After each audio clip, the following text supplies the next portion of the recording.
নমস্কার। গল্পসঙ্গীর গল্পের আসরে আপনাদের স্বাগত। আজ আপনারা শুনবেন প্রভাত কুমার মুখোপাধ্যায়ের লেখা একটি গল্প। আজকের গল্প ভুল।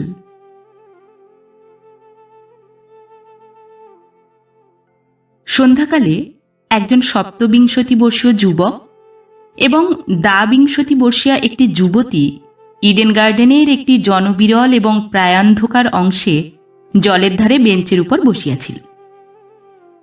উভয়ই বাঙালি, তবে যুবকের অঙ্গে ইংরেজি পরিচ্ছদ এবং যুবতীর পরিধানে শাড়ি ব্লাউজ, কিন্তু পদদ্বয় জুতা মোজায় আবৃত।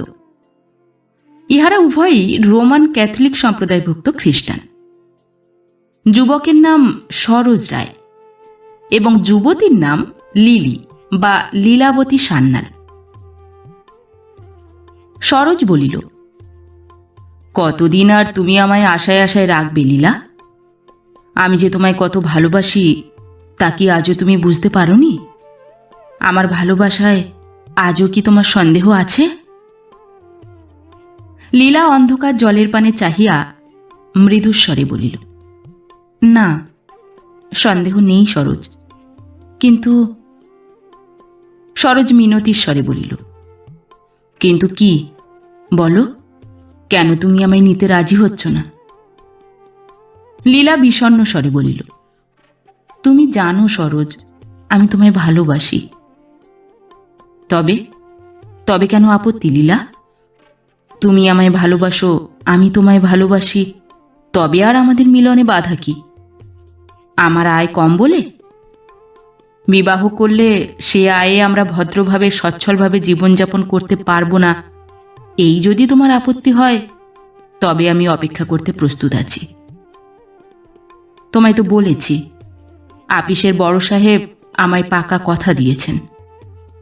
হেড ক্লার্ক বাবু পেনশন নিলেই সেই পদে তিনি আমায় পাকা করে দেবেন। আর বড় জোর বছরখানেক। পেনশন তাকে নিতেই হবে, আর এক্সটেনশন তিনি পাবেন না। তখন আমার 250 টাকা মাইনে হবে। সেই টাকায় কি এই কলকাতা শহরে আমরা ভদ্রভাবে গৃহস্থালী পেতে বসতে পারবো না? লীলা বলিল, তা কেন পারবো না? তবে তবে কি বলো? ঈশ্বর যদি আমাদের সন্তানাদি দেন, তবে ওই আয়ও সুশৃঙ্খলে আমাদের চলবে না, এই তোমার আপত্তি? অবশ্য ছেলে মেয়েদের দামি দামি পোশাক পরিয়ে ঘরের মোটরকারে চড়িয়ে তাদের দামি স্কুলে পাঠানো চলবে না বটে, কিন্তু সন্তানের শিক্ষার জন্য এটা নইলে কি চলে না? আমার বাবাও গরিব ছিলেন, তার বড় বাড়ি, মোটর গাড়ি এসব কিছুই ছিল না, অথচ আমাদের 2 ভাই 3 বোনকে তিনি সুশিক্ষিতই করতে পেরেছিলেন। 3টির মধ্যে একটি মেয়ের ভালো করে বিবাহও দিয়ে গিয়েছেন। গৃহস্থালীভাবে জীবনযাপন করা, গৃহস্থালীভাবে ছেলে মেয়ে মানুষ করা, এতে এমন কি কষ্ট বা অপমান লীলা? লীলা বলিল, তুমি তো জানো সরোজ, আমিও গরিবের মেয়ে, গৃহস্থালীভাবেই মানুষ হয়েছি। আমার বিবাহিত জীবনে ও আমার ছেলে মেয়ের জন্যে বড় বাড়ি, মোটর গাড়ি এসব কিছুরই আবশ্যক আছে বলে আমি মনে করি না। তুমি অনেকদিন থেকেই আমায় পীড়াপিড়ি করছো, আমি রাজি হইনি। তোমায় যথেষ্ট ভালোবাসি না বা তোমায় আমার যোগ্য পাত্র বলে মনে করি না বলে নয়। জগৎ জানেন, ঈশ্বর জানেন আমি তোমায় কত ভালোবাসি। বরং আমি তোমার যোগ্য পাত্রী নই। বেশি লেখাপড়া শিখতে পারিনি, ক্যাম্বেলের পাশ করা লেডি ডাক্তার মাত্র। রূপ নেই, কালো আমি। তুমি আমাকে বিবাহ করবার জন্য আগ্রহ করেছ, এ তো আমার পরম সৌভাগ্য। কিন্তু আমি যে কেন রাজি হতে পারছি নে, তা আজ তোমায় বলি। তুমি জানো আমার মা নেই, ভাই বোন কেউ নেই। আমার বাবা অথর্ব হয়েছেন, একান্ত অসহায়। আমি বিয়ে করে স্বামীর ঘরে গেলে আমার বাবাকে কে দেখবে শুনবে, কে তার সেবা করবে? সেই কারণেই আমি তোমার প্রস্তাবে রাজি হতে পারিনি সরোজ, অন্য কোনো কারণ নেই। বলিয়া লীলা চুপ করিল। সরোজও প্রায় 1 মিনিট কাল নীরব রহিল।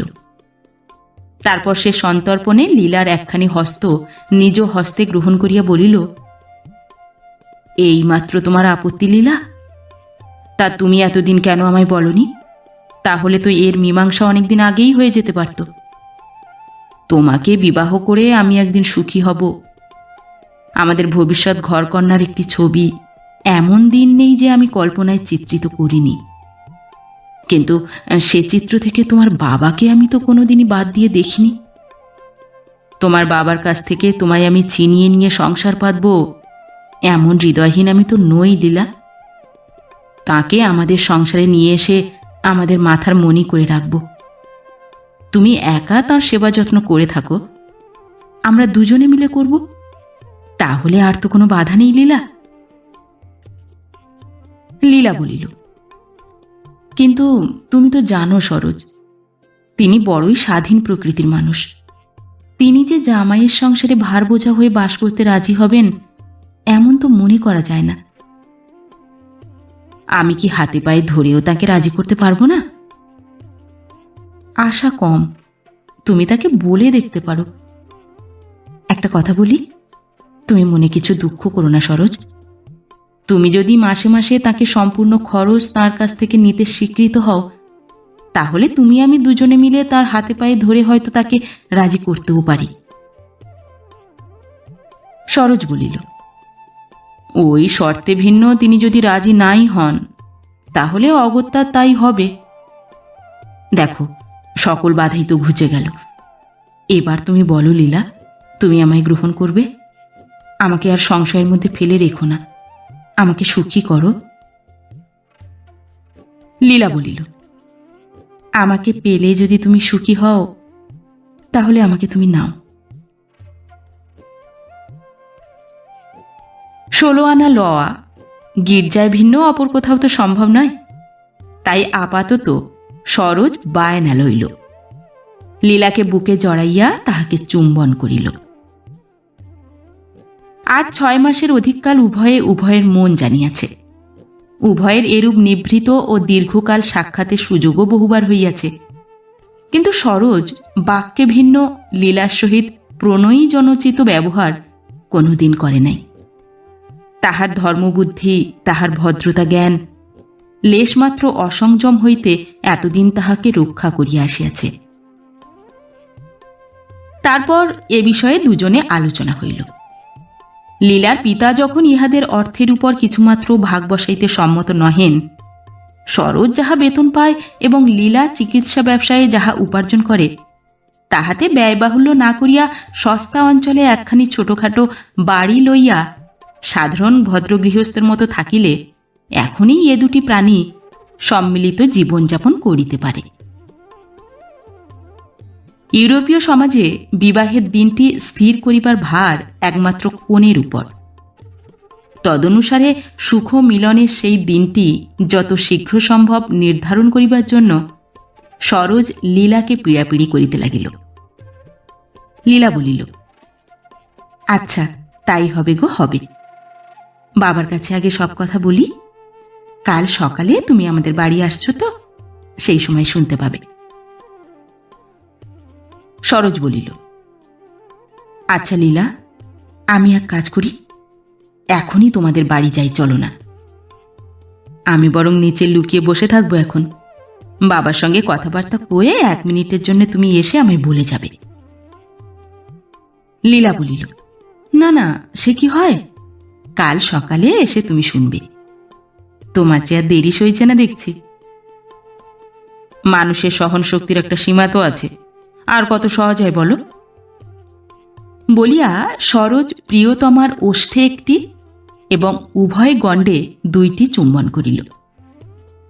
লোভী বালক বলিয়া লীলা সরোজের বাহুতে মৃদু চপেটাঘাত করিয়া বলিল, 8টা বাজে বোধ হয়, এখন ওঠা যাক, চলো। আমি বাড়ি গিয়ে তবে বাবার খাবার ঠিক করব। দুজনে তখন উঠিয়া গেটের দিকে চলিল।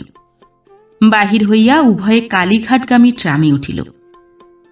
এলগিন রোডের মোড়ে নামিয়া লীলাকে তাহার গৃহদ্বার অবধি পৌঁছাইয়া দিয়া সরোজ নিজের বাসায় গেল। উভয়েরই বাসা কাছাকাছি।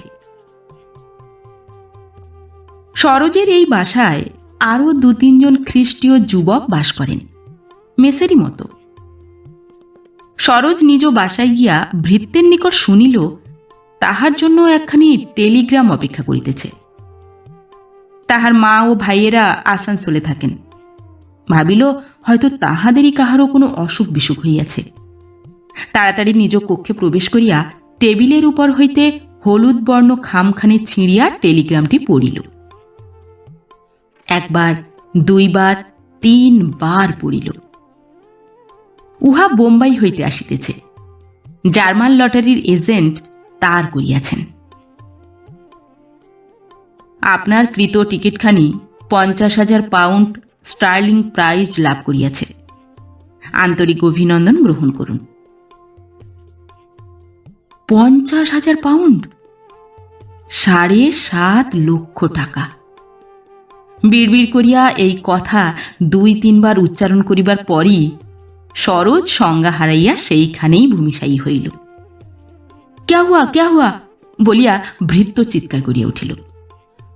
পাশের ঘরের মিস্টার ঘোষাল ছুটিয়া আসিলেন। ভূপতি তো সরোজের হাত হইতে টেলিগ্রামখানি লইয়া পাঠ করিয়া মুহূর্ত মাত্রে সমস্ত অবস্থা বুঝিতে পারিলেন।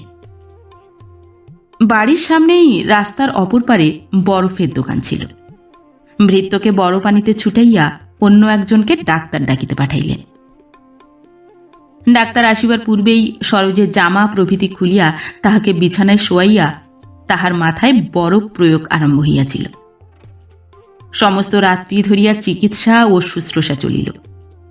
ভোরবেলায় ডাক্তার বলিলেন, আর কোনো ভয় নাই বলিয়া তিনি প্রস্থান করিলেন। মিস্টার ঘোষাল ফি কত দিতে হইবে জিজ্ঞাসা করায় ডাক্তার উত্তর দিলেন, থাক, উনি ভালো হয়ে উঠুন, ওর কাছেই ফি নেব। আমি বাড়ি গিয়ে মুখ হাত ধুয়ে চা খেয়েই আবার আসছি। বলা বাহুল্য, রোগের কারণস্বরূপ টেলিগ্রামখানি ডাক্তারবাবু সচক্ষে পাঠ করিয়াছিলেন। লীলার পিতা শ্রীযুক্ত হরিনাথ সান্যাল মহাশয়ের বয়স 60 বৎসর উত্তীর্ণ হইয়াছে। একসময় তিনি একজন বলশালী পুরুষ বলিয়া গণ্য ছিলেন। নাটোর টিমে ক্রিকেট খেলিয়া খুব নামও করিয়াছিলেন। কিন্তু কালের বিচিত্র গতি, এখন তিনি বাতে পঙ্গু, চোখেও আর ভালো দেখিতে পান না। পূর্বে গভর্নমেন্টের চাকরি করিতেন। এমন কিছু বড় চাকরি নয়, ফিনান্স দপ্তরে কেরানিগিরি করিতেন। শেষ পর্যন্ত 150 টাকা বেতন হইয়াছিল। এখন 75টি টাকা মাসে পেনশন পান। তার সহধর্মিনী 10 বৎসর পূর্বেই গত হইয়াছেন। একমাত্র লীলা ছাড়া আর কোনো সন্তান তাহার জীবিত নাই। সুতরাং এই কন্যাই সংসারে তাহার একমাত্র অবলম্বন ও একমাত্র বন্ধন। কলেজে পঠোদ্দশাতেই হরিনাথ খ্রিস্ট ধর্মের দীক্ষা গ্রহণ করিয়াছিলেন। শুধু তাহাই নয়, নিজ নামটিরও পরিবর্তন করিয়া মিস্টার হ্যারি স্যান্ডেল হইয়াছিলেন এবং বিশ্ববিদ্যালয়ে আবেদন করিয়া ও ফি দিয়া এই নাম পরিবর্তন পাকা করিয়া লইয়াছিলেন। সরকারি কাগজপত্রে এখনও তাহার নাম হ্যারি স্যান্ডেল। ওই নাম সহি করিয়া মাসে মাসে পেনশনের টাকা আনিয়া থাকেন। কিন্তু চিঠিপত্র লিখিতে এখন তিনি শ্রী হরিনাথ সান্যাল স্বাক্ষর করেন। বঙ্গভঙ্গের পর 1905 সালে দেশে যখন স্বদেশী ভাবের বন্যা বহিল, তখন হইতেই তাহার এই মতি পরিবর্তন। ধর্ম মানুষের অন্তরের জিনিস, অপর কাহারও সহিত এ বিষয়ের কোনো সম্বন্ধ নাই।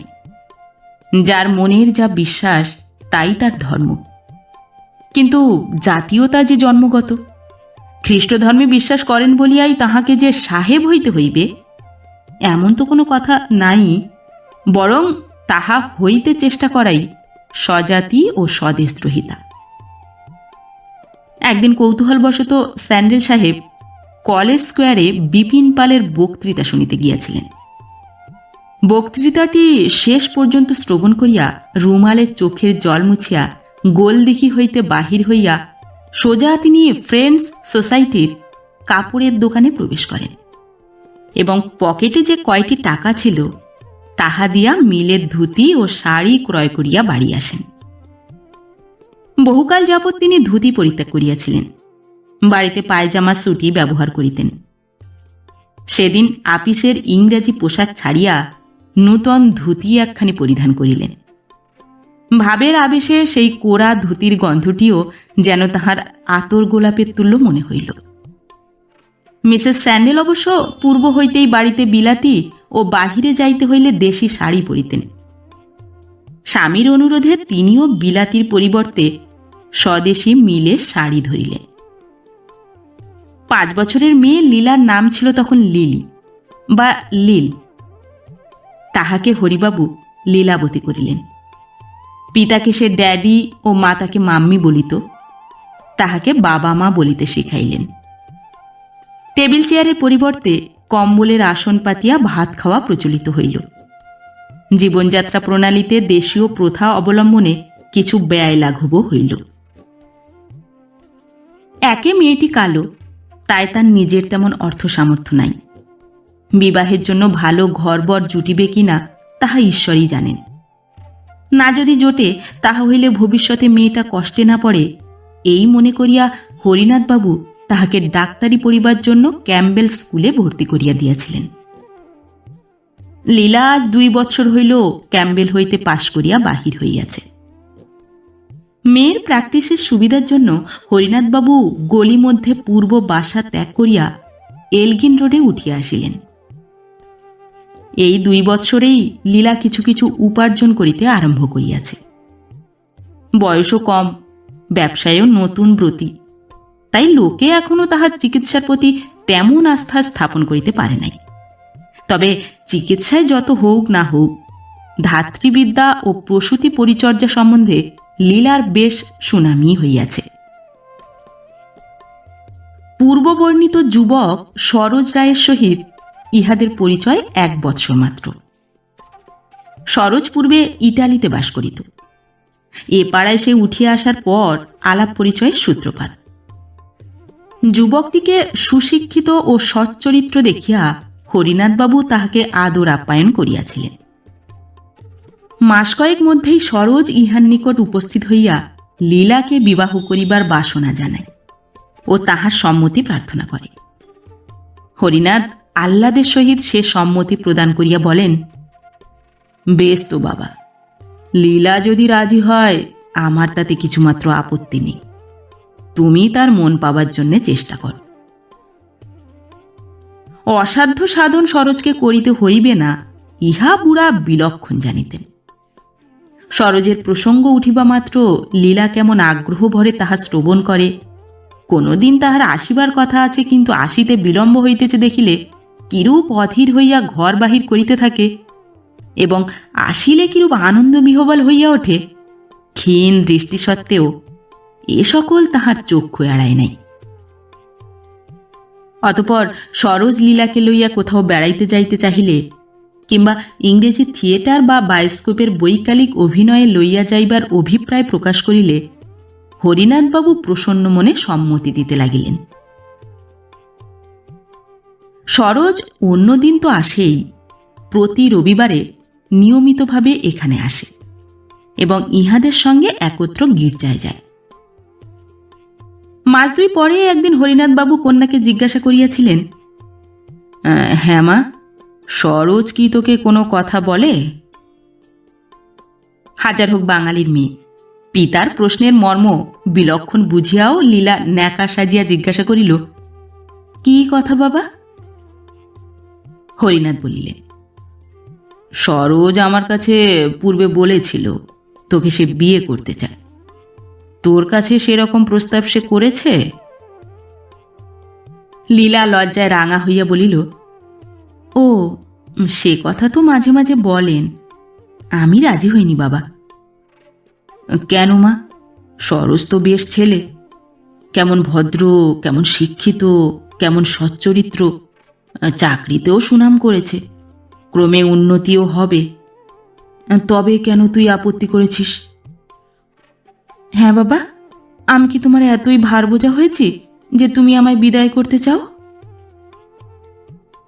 হরিনাথ আদরে কন্যার পিঠ চাপড়াইয়া বলিলেন, ভার বোঝা তুই কেন হবি মা?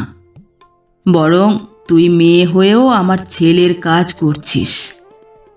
যে কটি টাকা পেনশন পাই তাতে তো আমাদের সব খরচ কুলোয় না। নিজের উপার্জনের টাকা তাতে যোগ করে তুই সংসার চালাচ্ছিস। তা নয়, কিন্তু মা, আমি তো বুড়ো হয়েছি, আমি আর কদিন? আমার অভাব হলে কে তোকে দেখবে শুনবে? কাকে আশ্রয় করে তুই জীবন কাটাবি? তাই আমার সাধ আমি বেঁচে থাকতে থাকতে তোর একটা কিনারা দেখে যাই। আমি আর কদিন বল? লীলা রাগ করিয়া বলিয়াছিল, ওইসব অমঙ্গলের কথা তুমি খালি খালি আমায় কেন বলো বাবা? তুমি কি ভাবো ওইসব শুনতে আমার বড় মিষ্টি লাগে? হরিনাথবাবু বলিলেন, আচ্ছা, ও কথা না হয় আর নাই বললাম, কিন্তু তুই সংসারী হবি, তোর ছেলে মেয়ে হবে, সেসব দেখতে কি আমার স্বাদ হয় না রে? বেশ করে ভেবে চিন্তে দেখিস। সেদিন এ প্রসঙ্গ এই পর্যন্তই শেষ হইয়াছিল, কিন্তু মাঝে মাঝে হরিনাথবাবু কথাটা পাড়িতেন। লীলার কিন্তু সেই একই উত্তর, আমি চলে গেলে তোমার সেবা কে করবে বাবা? আজ পিতাকে আহার করাইয়া তাহাকে শয্যায় দিয়া তাহার পায়ে হাত বুলাইতে বুলাইতে লীলা সরোজের সহিত তার অদ্যকার অধিকাংশ কথোপকথন নিবেদন করিল। সমস্ত শুনিয়া বৃদ্ধ কিয়ৎক্ষণ নীরবে চিন্তা করিয়া বলিলেন, আচ্ছা, তাই যদি তোর ধনুর্ভঙ্গ পণ হয় যে আমি তোর কাছে গিয়ে না থাকলে তুই বিবাহই করবি নে, তাহলে তাই হবে। কিন্তু আমার খরচ স্বরূপ মাসে মাসে অন্তত 50টি টাকা জামাইকে নিতে হবে, সেটা তাকে বুঝিয়ে বলিস। লজ্জা ত্যাগ করিয়া বিবাহের দিন স্থির সম্বন্ধে সরোজের আগ্রহের কথাও লীলা পিতাকে জানাইল। তিনি বলিলেন, তা বেশ, এ মাসে তো আর দিন 10 মোটে বাকি। আসছে মাসের মাঝামাঝিতে একটা রবিবার দেখে দিন স্থির করে বলিস। তোর জন্য কিছু গহনা গড়াতে হবে, কাপড় চোপড়ও তৈরি করাতে হবে। তাতে যেটুকু সময় দরকার তার বেশি আর দেরি করে ফল কি? পিতাকে ঘুম পাড়াইয়া লীলা নিজ শয়নকক্ষে গিয়া তখনই রবিবার 17 মার্চ দিনটি স্থির করিল। 10 দিন আর 17, 27 দিন। তারপর চির মিলনোৎসব। আনন্দের আবেগে সরোজের ফটোখানি বাহির করিয়া লীলা বারবার চুম্বন করিল। অবশেষে সেখানি বালিশের তলায় রাখিয়া আলো নিবাইয়া দিয়া শয়ন করিল, কিন্তু অনেক রাত্রি পর্যন্ত ঘুমাইতে পারিল না। পরদিন প্রাতে অন্যদিন অপেক্ষা শীঘ্রই লীলা শয্যা ত্যাগ করিল। পিতা জাগিবার পূর্বেই স্নানাদি সমাপন করিয়া লইল। 7:30টার সময় সরোজ আসিবে, এখানেই ছোট হাজুরি খাইবে, তারপর 3 জনে একত্র গির্জায় যাইবে, এইরূপই পরামর্শ ছিল। লীলার মনটি আজ বড় প্রফুল্ল। এতদিন কর্তব্যের খাতিরে সরোজকে সে তেমন আমল দিতে পারে নাই। সরোজের মনে কষ্ট দিয়াছে। আজ সে বাধা অপসৃত। আজ সরোজ আসিলে সে তাকে সুখী করিতে পারিবে। লীলার মনের ভিতর আজ কেবল গানের লহর উঠিতেছে। মাঝে মাঝে গুনগুন করিয়া সে গান গাহিতেছে। গির্জা হইতে ফিরিয়া আজ সরোজকে এইখানে খাইবার জন্য সে অনুরোধ করিবে। আজ অনেকক্ষণ অনেকক্ষণ দুজনে একসঙ্গে থাকিবে। আজ কোনো বায়োস্কোপে ভালো ফিল্ম আছে কিনা কে জানে। ও বেলা দুজনে দেখিতে গেলে হয়। না, বায়োস্কোপে নয়, 1000 লোকের মাঝে নয়, একটিও মনের কথা কহিবার সুযোগ পাওয়া যাইবে না। তার চেয়ে ইডেন গার্ডেন কিংবা গড়ের মাঠই ভালো। একটু সকালে বাহির হইয়া শিবপুরের বাগানে গেলেও হয়। বেলা 8টা বাজিতে আর বেশি দেরি নাই। ছোট হাজুরি প্রস্তুত, সরোজ আসিলেই হয়। নিচে সদর দরজার নিকট একটু শব্দ হইলেই লীলার কান খাড়া হইয়া ওঠে। না, ও তো সরোজের পদশব্দ নয়। লীলা অবশেষে আর থাকিতে না পারিয়া রাস্তার ধারের বারান্দায় বাহির হইয়া একদৃষ্টে পথপানে চাহিয়া রহিল। কত লোক আসিতেছে, কই সরোজের এখনো দেখা নাই কেন? 5 মিনিট, 10 মিনিট, 15 মিনিট কাটিয়া গেল।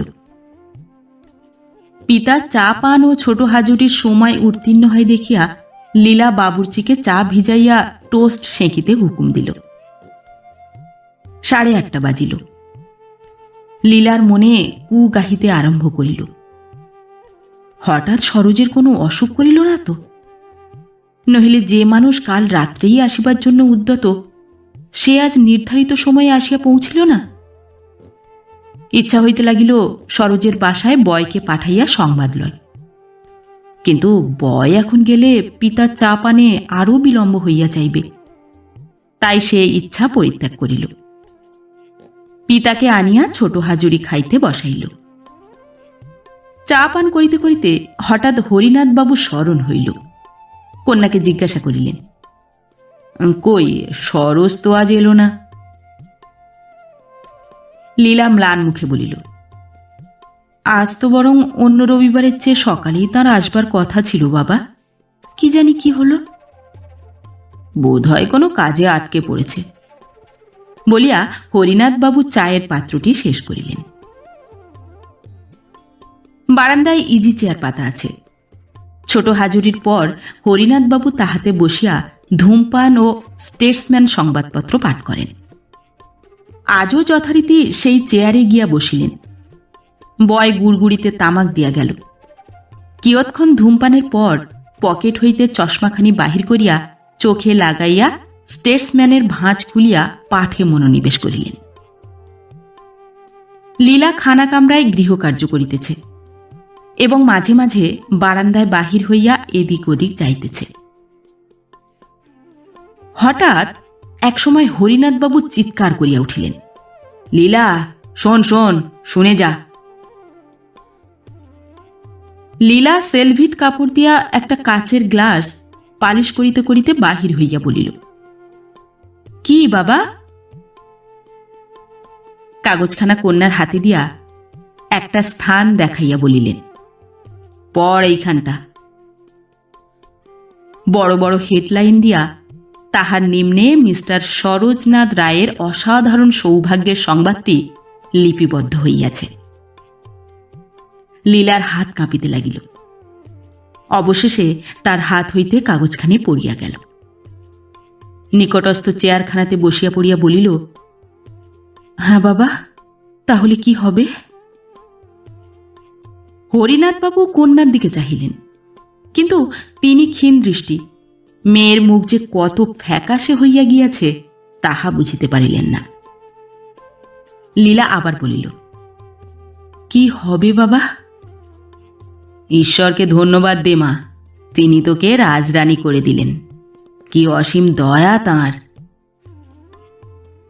লীলা নীরবে চিন্তা করিতে লাগিল, দয়া? দয়া কি না অভিশাপ? প্রথমেই তো দেখছি যে লোকের 7:30টার মধ্যে আসবার কথা 9টা বেজে গেল, তবু তার দেখা নেই। বৃদ্ধ বলিলেন, কাল সন্ধ্যাবেলা এ খবর সরোজ তোকে বলেনি? না বাবা, বোধহয় গোপন রেখেছে। সে দেখতে চেয়েছিল হয়তো সে যেমনটি আছে তেমনি তাকে তুই গ্রহণ করিস কিনা। তার এই ভাগ্য পরিবর্তনের পর তুই তাকে গ্রহণ করলে তার মনে হতে পারত আমাকে নয়, আমার টাকাকেই এ গ্রহণ করছে। এখন সে তো জানছে টাকার লোভে কাল তুই বিবাহে সম্মতি দিসনি। কি জানি বাবা, কাল হয়তো তিনি নিজেই জানতেন না। হ্যাঁ, তাও হতে পারে বটে। লীলা বলিল, কিন্তু বাবা, আমি যে সম্মতি দিয়ে ফেলেছি, কি হবে এখন? কন্যার কণ্ঠস্বরে বিস্মিত হইয়া হরিনাথ বলিলেন, কিসের কি হবে? লীলা বলিল, বাবা, সে আজ একটা রাজা, আমরা সামান্য লোক। তার সঙ্গে আর আমরা কি মিশব বাবা? মিশতে পারবো কি? কেন? ও, বুঝেছি। আচ্ছা, ভেবে দেখি কথাটা। তুই ভয় করছিস সে এখন বড় লোক হয়ে আমাদের মতো অবস্থার লোককে হয়তো তুচ্ছ তাচ্ছিল্য করতে পারে, এই তো? লীলা বলিল, তার যে হেড বাবুর্চি হবে তার মাইনে নিশ্চয়ই তোমার পেনশনের চেয়ে বেশি হবে বাবা। তুমি কি এই অবস্থা পরিবর্তনের পর আর কি আমি জামাইয়ের বাড়ি গিয়ে বাস করতে পারবো, এই কথা জিজ্ঞাসা করছিস তো? না, সেটা আর আমার পক্ষে সম্ভব হবে না মা। কিন্তু সরোজ যেরকম ছেলে, অবস্থার পরিবর্তনে কি তার স্বভাবেরও পরিবর্তন হয়ে যাবে? প্রথম নমুনা তো এই দেখছি বাবা। তুমি কি বলো তাই শোনবার জন্য সে কাল রাত্রেই এসে নিচের ঘরে 2 ঘন্টা একলা বসে থাকতে প্রস্তুত ছিল। তাতে আমি আপত্তি করায় আজ সকালে 7:30 হতে না হতেই এখানে ছুটে আসবে বলেছিল। 9:30 বাজে, এখনো পর্যন্ত তার দেখা নেই। তুচ্ছ তাচ্ছিল্য আর কাকে বলে বাবা? হরিনাথবাবু বললেন, তা না হতেও পারে। এই সংস্রবেই হঠাৎ তার কোনো কাজ পড়ে গিয়ে থাকতে পারে, তাই নিয়ে সে ব্যস্ত আছে। লীলা বলিল, আচ্ছা বাবা, যেদিন আমার ডাক্তারি পাশ হওয়ার খবর জানা গেল, আমি যদি ছুটে এসে সে খবর তোমায় না দিতাম, তুমি যদি পরদিন খবরের কাগজে তা পড়তে, তাহলে তোমার কেমন লাগতো? ও, সে নিজে এসে তোকে খবরটা দেয়নি বলে তুই অভিমান করছিস? তা সে নিজেই এখনো জানতে পেরেছে কিনা তার ঠিক কি, সে হয়তো স্টেটসম্যান দেখেনি। Good morning, good morning. এই যে আপনারা দুজনেই রয়েছেন। কে? ঘোষাল? এসো এসো, খবর কি? ঘোষাল বলিল, বসবার সময় নেই মিস্টার সান্যাল। কাল সন্ধ্যার পর সরোজ হঠাৎ ভারী পীড়িত হয়ে পড়েছে। আপনারা দুজনে একবার আসুন আমার সঙ্গে। হরিবাবু তীরের মতো দাঁড়াইয়া উঠিয়া বলিলেন, হ্যাঁ, সরোজের অসুখ হয়েছে? কি অসুখ? কেমন আছে সে? ঘোষাল বলিল, বসুন বসুন। মিস সান্যাল, আপনি দয়া করে 5 মিনিটের মধ্যে জুতো বদলে আসুন। এই যে স্টেটসম্যান রয়েছে, আপনারাও খবরটা তাহলে পড়েছেন নিশ্চয়ই। কাল রাত 8টার সময় সরোজ বেরিয়ে বাসায় ফিরে এসে বোম্বাই থেকে এই বিষয়ে টেলিগ্রাম পায়। পেয়েই তার ফিট হয়। আমরা তখনই ডাক্তার আনি, মাথায় বরফ দিই। সারা রাত অজ্ঞান ছিল, এখন সকালে একটু জ্ঞান হয়েছে। হরিবাবু বসিয়া বললেন, কি সর্বনাশ! তারপর তারপর ডাক্তার কি বললে? জীবনের কোনো না, জীবনের কোনো আশঙ্কা নেই, এ কথা ডাক্তার আজ সকালে বলে গেলেন। ডাক্তার চলে যাওয়ার পর সরোজামাই বললে আপনাদেরকে তার অসুখের খবর দিতে, তাই আমি আপনাদের নিতে এসেছি। মিস সান্যাল, দয়া করে 5 মিনিটের মধ্যে। লীলা ছুটিয়া উপরে চলিয়া গেল। পিতাপুত্রী উভয়ে যখন গিয়া সরোজের বাসায় পৌঁছিলেন, তখন সরোজ আবার ঘুমাইয়া পড়িয়াছে। ডাক্তারকে ইশারায় ডাকিয়া হরিনাথ জিজ্ঞাসা করিলেন, কেমন বুঝছেন? ডাক্তার হাসিয়া বলিলেন, আর কোনো ভয় নেই, 2-1 দিন সম্পূর্ণ বিশ্রাম, আর কিছুই দরকার হবে না। কাল না হোক পরশু নিশ্চয়ই উনি আবার তাজা হয়ে উঠবেন। লীলা সারাদিন সরোজের পাশে বসিয়া কাটাইল। সরোজ মাঝে মাঝে জাগে, বেশ কথাবার্তা কয়, আবার ঘুমাইয়া পড়ে। জাগিলে লীলা তাহাকে একটু একটু গরম দুধ খাওয়ায়। এদিন এইভাবে কাটিল। পরদিন বেশ উন্নতি দেখা গেল। আজ নিদ্রাকাল অল্প, জাগরণ সময় অধিক। একসময় লীলা ছাড়া ঘরে আর কেহ নাই দেখিয়া সরোজ জিজ্ঞাসা করিল, বাবাকে সে কথা বলেছিলে লীলা? বলেছিলাম। তিনি রাজি হয়েছেন? হয়েছিলেন। লীলা যে হয়েছেন না বলিয়া হয়েছিলেন বলিল, রোগীর মস্তিষ্ক তাহার প্রভেদ বুঝিতে পারিল না। ঈশ্বরকে ধন্যবাদ বলিয়া সরোজ আবার ঘুমাইয়া পড়িল। তাহার প্রফুল্ল মুখখানি দেখিয়া লীলার প্রাণের ভিতরটা হাহাকার করিয়া উঠিল। কারণ ইহারই মধ্যে মনে মনে স্থির সে করিয়াছে এ বিবাহ হইতে পারে না। এখন নয়, সরোজ বেশ ভালো হইয়া উঠুক, তখন মিনতি করিয়া নিজ বাক্য ফিরাইয়া লইতে হইবে। ডাক্তারের কথাই সত্য হইল। পরদিন সরোজ বেশ চাঙ্গা হইয়া উঠিল। তার যোগে যে সংবাদ আসিয়াছিল, জার্মান লটারির বোম্বাই এজেন্ট পত্রযোগেও সে সংবাদ জানাইয়াছেন। 3 সপ্তাহ পরে জার্মানি হইতে চেক আসিবে, ইহাও তিনি লিখিয়াছেন। সরোজ তাহার কর্মে ইস্তফা দিতেই প্রস্তুত হইয়াছিল, কিন্তু হরিনাথবাবুর পরামর্শে সে তাহা করে নাই। মেডিকেল সার্টিফিকেট দিয়া 1 মাসের ছুটি লইয়াছে। 1 সপ্তাহ কাটিয়াছে। জার্মানির ডাক আসিয়া পৌঁছিতে এখনো বিলম্ব আছে। জার্মানি হইতে চেকখানা আসিয়া পৌঁছিলেই মূল্য দিবার করারে ইতিমধ্যে 22,000 টাকা মূল্যের একখানি রোলস রয়েস মোটর কার সে কিনিয়াছে। সে গাড়ি এখন দোকানের আস্তাবলেই আছে। বাড়ি কেনা হইলেই গাড়িখানা আনা হইবে। প্রতিদিন প্রাতে ও বৈকালে গাড়ি আসিয়া সরোজের মেসের দ্বারে দাঁড়ায়। সরোজ তাহাতে আরোহণ করিয়া যেখানে ইচ্ছা যায়। একখানি ভালো বাড়ির সন্ধানেও সে আছে। বেলা 9টার সময় নবকৃত মোটরে চড়িয়া সান্নাল ভবনে আসিয়া সরোজ দেখিল নিম্নে খানা কামরায় লীলা রহিয়াছে। তাহার পিতা ছোট হাজরি সারিয়া উপরে চলিয়া গিয়াছেন। সরোজ বলিল, লোয়ার সার্কুলার রোডে একখানি ভালো বাড়ির খবর পেয়েছি লীলা। বর্তমান মালিক 5-6 বছর আগে 1.5 লাখ টাকায় সেখানে কিনেছিলেন। এখন তার অবস্থা খারাপ বোধ হয়। 70-75 হাজারই সেখানে পাওয়া যেতে পারে। চলো, বাবাকে সঙ্গে নিয়ে 3 জনে বাড়িটা দেখে আসি। লীলা বলিল, বাবাকে নিয়ে যাও, আমি এখন যেতে পারবো না, আমার কাজ আছে। কি এমন কাজ লীলা? চলো চলো, লক্ষ্মীটি। লীলা বলিল, আমার রোগী আছে, তাকে এখনই দেখতে যেতে হবে। আচ্ছা বেশ, আমি বসি, ততক্ষণ বাবার সঙ্গে একটু গল্প করি। তুমি কাজ সেরে এসো, তারপর 3 জনে একসঙ্গে যাওয়া যাবে। আমার গাড়ি নিয়েই তুমি যাও। লীলা বলিল, হ্যাঁ, 4 টাকা ভিজিটের ডাক্তার নিয়ে রোলস রয়েসে চড়ে রোগী দেখতে যাবে। আমি ঠিকে গাড়ি আনতে পাঠিয়েছি।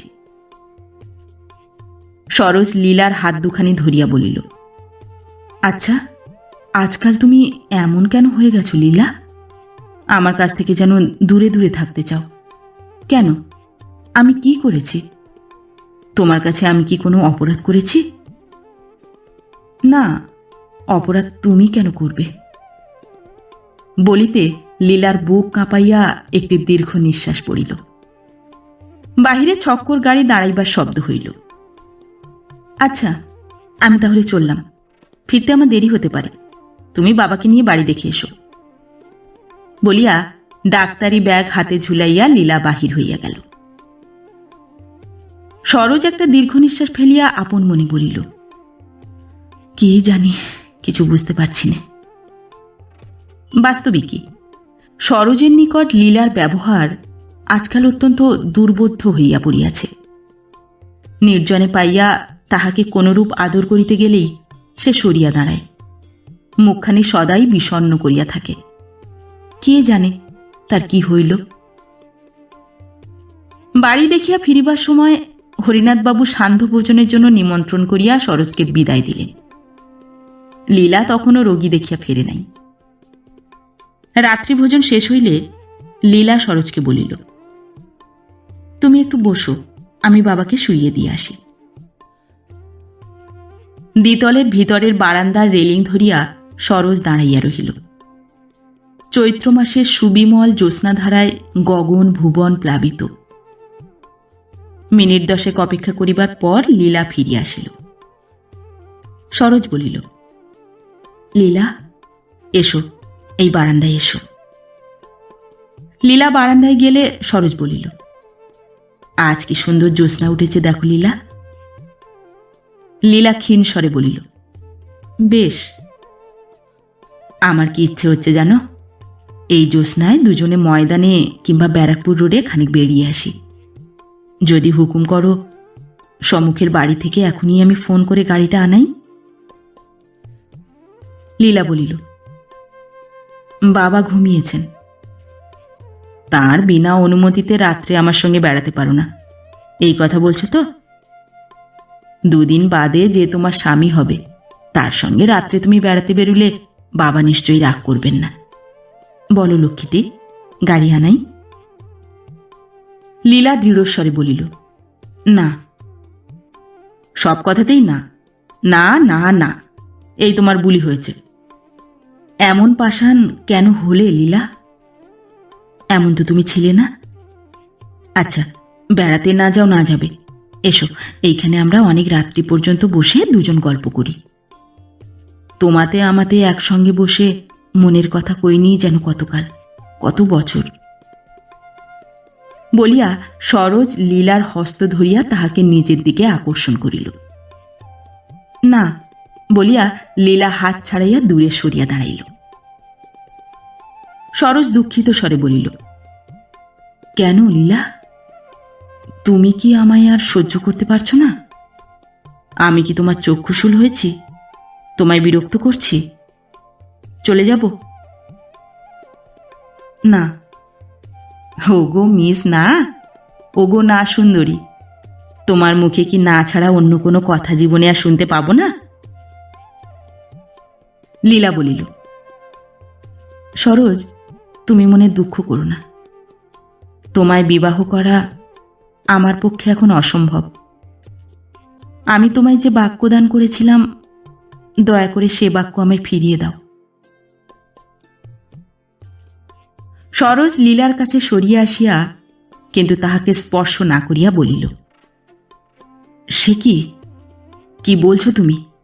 কেন? 1 হপ্তাহ আগে যা সম্ভব ছিল আজ তা হঠাৎ অসম্ভব হলো কেন? আমার নামে, আমার চরিত্র সম্বন্ধে কেউ কি কোনো মিথ্যা কথা তোমায় বলেছে, যা বিশ্বাস করে তুমি আমায় পরিত্যাগ করাই স্থির করেছ? যদি সেরকম কিছু শুনে থাকো তবে জেনো তা সর্বৈব মিথ্যা। কোনো স্বার্থপর লোক নিজ স্বার্থ সিদ্ধির চেষ্টায় বা বিদ্বেষের বশবর্তী হয়ে মিথ্যা করে তোমায় বলেছে। শেষ কথাগুলি অত্যন্ত উত্তেজিতভাবেই সরোজ উচ্চারণ করিল। লীলা বলিল, না সরোজ, তুমি শান্ত হও। সেরকম কোনো কথা কেউ আমায় বলেনি। কার এমন সাহস যে ওরকম কথা আমায় বলে? আর বললেই বা আমি বিশ্বাস করব কেন? না, তা নয়। তুমি জিজ্ঞাসা করেছ 1 হপ্তাহ আগে যা সম্ভব ছিল তা আজ অসম্ভব হয়ে দাঁড়ালো কেন? কেন তা তোমায় বলছি শোনো। যখন তোমার আমার মিলন সম্ভব ছিল তখন তোমার আমার সাংসারিক অবস্থাও সমান ছিল। এখন তুমি রাজার ঐশ্বর্য লাভ করেছ, আমি যে ফকিরের মেয়ে সেই ফকিরের মেয়েই আছি। অবস্থাগত সাম্য না থাকলে সেই মিলন কি কখনো সুখের হতে পারে? তাই আমি তোমায় বিবাহ না করাই স্থির করেছি। আমি গরিবের মেয়ে, চিরকাল গরিবভাবেই কাটিয়েছি। আজ তোমায় বিয়ে করে রাজরানীর মতো জীবনযাপন করা আমার পক্ষে অসম্ভব। সে কল্পনা পর্যন্ত আমার অসহ্য। সে নিমের চেয়েও তেতো। আমায় গিলতে বাধ্য করো না সরোজ। তুমি বলেছিলে আমায় ভালোবাসো। যদি যথার্থই আমায় ভালোবাসো তাহলে এই নির্যাতন আমায় করো না। আমি কিছুতেই তোমার হতে পারবো না সরোজ। আমায় দয়া করো, আমায় ক্ষমা করো, আমায় মুক্তি দাও। আমার বুকে তুমি মৃত্যুবান হেনো না, আমায় বেঁচে থাকতে দাও। তুমি আমায় ভুলে যাও, তুমি চলে যাও। বলিয়া 2 হাতে মুখ চাপিয়া লীলা ঝরঝর করিয়া কাঁদিতে লাগিল। সরোজ বলিল, আচ্ছা লীলা, প্রথমটি পারবো না, তোমার দ্বিতীয় আদেশ আমি পালন করছি। আমি যাচ্ছি, কিন্তু এও তোমায় জানিয়ে যাচ্ছি, তোমার প্রতি আমার সে ভালোবাসা কোনো দিন এক তিল কমবে না। ভুলতে আমি তোমায় পারবো না, অন্তত কবরে যাওয়ার আগে নয়। আচ্ছা, তবে আসি। বলিয়া সরোজ মাতালের মতো টলিতে টলিতে সিঁড়ির ব্যানিস্টার ধরিয়া নামিয়া গেল। 2 সপ্তাহ পরে বোম্বাই হইতে সরোজের নামে আর একখানি চিঠি আসিল। সরোজ সেখানে পাঠ করিয়া ম্লান মুখে কিয়ৎক্ষণ বসিয়া কি চিন্তা করিল। তারপর হঠাৎ তাহার মুখখানি প্রফুল্ল ভাব ধারণ করিল। চিঠিখানি পকেটে পুরিয়া সে তাড়াতাড়ি সান্যাল গৃহে গিয়া উপস্থিত হইল। বেলা তখন 11টা। বয়ের নিকট শুনিল সাহেব আহার সারিয়া পেনশন আনিতে গিয়াছেন। মিস সাহেব উপরে আছেন। সরোজ উপরে গিয়া দেখিল লীলা বসিবার ঘরে সোফায় পড়িয়া কি একখানি বই পড়িতেছে। তাহার চেহারা অত্যন্ত শুষ্ক। এই 2 সপ্তাহেই সে অনেক রোগা হইয়া গিয়াছে। সরোজকে হঠাৎ প্রবেশ করিতে দেখিয়া লীলা উঠিয়া বসিল। বিস্মিতভাবে তাহার মুখপানে চাহিয়া রহিল। সরোজ আসিয়া হঠাৎ লীলার গলা জড়াইয়া ধরিয়া তাহাকে গাঢ় চুম্বন করিয়া বলিল, লীলা, ঈশ্বর দয়া করেছেন। তোমার আমার মধ্যে রূপোর যে পাহাড় উঠে আমাদের বিচ্ছিন্ন করে দিতে চেয়েছিল, ঈশ্বর সেটা সরিয়ে নিয়েছেন। এই চিঠিখানি পড়ে দেখো লীলা, বলিয়া খামখানি লীলার হস্তে দিল। লীলা পত্রখানি বাহির করিয়া পড়িল। প্রিয় মহাশয়, গত মাসের 20 তারিখে আমরা আপনাকে তার যোগে এবং ওই তারিখে লিখিত পত্রযোগেও জানাইয়াছিলাম যে আপনার কৃত জার্মান লটারির টিকিটখানি 50,000 পাউন্ড স্টার্লিং প্রাইজ লাভ করিয়াছে। কিন্তু দুঃখের সহিত জানাইতেছি যে ওই সংবাদ ভুল। টেলিগ্রামের দোষেই ওই ভুল ঘটিয়াছে। জার্মানি হইতে যে টেলিগ্রাম আমরা পাইয়াছিলাম তাহাতেই স্পষ্টই লিখিত ছিল যে 6597 নম্বর টিকিট ওই 50,000 পাউন্ড প্রাইজ লাভ করিয়াছে। উহা আপনার টিকিটেরই নম্বর। তদনুসারেই আপনাকে আমরা টেলিগ্রাম করিয়াছিলাম। কিন্তু গতকল্য আমরা জার্মানি হইতে যে পত্র পাইয়াছি তাহাতে লেখা আছে ওই প্রাইজ প্রাপ্ত টিকিটখানির নম্বর 65997। টেলিগ্রাফ কর্মচারীদের দোষে নম্বরটি এরূপভাবে উল্টাইয়া আসিয়াছিল। অতএব ভিক্ষা, আপনাকে এই ভুল সংবাদ প্রদানের জন্য আপনি আমাদের ক্ষমা করিবেন, ইত্যাদি। পত্রখানি পাঠ শেষ করিয়া লীলা বলিল, এ কি কাণ্ড সরোজ? সরোজ বলিল, আর তো আমি রাজা নই। না। ফকিরের সঙ্গে ফকিরনির মিলন সম্পূর্ণ সম্ভব তো? সম্ভব, এবং সেটা যত শীঘ্র হয় তাই উচিত নয় কি? লীলা হাসিয়া বলিল, নিশ্চয়ই উচিত রাজামশাই। সরোজ বলিল, আবার তুমি আমায় রাজা বলে গাল দিচ্ছ? সে রাজা বলিনি, আমার হৃদয়ের রাজা। বলিয়া লীলা এই নূতন রাজার গলাটি 2 বাহু দিয়া জড়াইয়া কয়েকটি চুম্বন নজরস্বরূপ প্রদান করিল। 1 মাস পরে বিবাহ হইয়া গেল। বাড়ি কেনা হইল না, রোলস রয়েসখানাও কেনা হইল না। সকল অবস্থা শুনিয়া ফার্মের বড় সাহেব সরোজকে চুক্তি হইতে মুক্তি দিলেন, কিন্তু 1 মাসের ভাড়াস্বরূপ 500 টাকা চার্জ করিলেন। লীলা তার গহনা বেচিয়া ওই টাকা শোধ করিয়া দিল। 3টি গরিব গরিবানা ভাবে মহানন্দে বাস করিতে লাগিল। বৎসরখানেক পরে একটি ক্ষুদ্র নূতন গরিব আসিয়া এই গরিবদের কুটির আলোকিত করিল। সরোজ হেড ক্লার্ক হইল। সে সংবাদ শুনিয়া লীলা বলিল, আমরা যদি হিন্দু হতাম তো বলতাম খোকার পয়ই তোমার মাইনে বেড়েছে।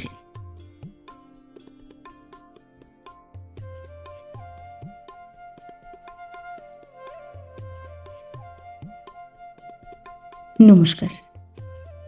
পরবর্তী গল্প নিয়ে খুব শিগগির ফিরে আসছি। ততক্ষণ সবাই ভালো থাকবেন, সুস্থ থাকবেন। গল্প পাঠ কেমন লাগলো অবশ্যই কমেন্ট করে জানাবেন এবং ভিন্ন ভিন্ন স্বাদের অডিও স্টোরি শোনার জন্য অবশ্যই চ্যানেলটি সাবস্ক্রাইব করবেন। ধন্যবাদ।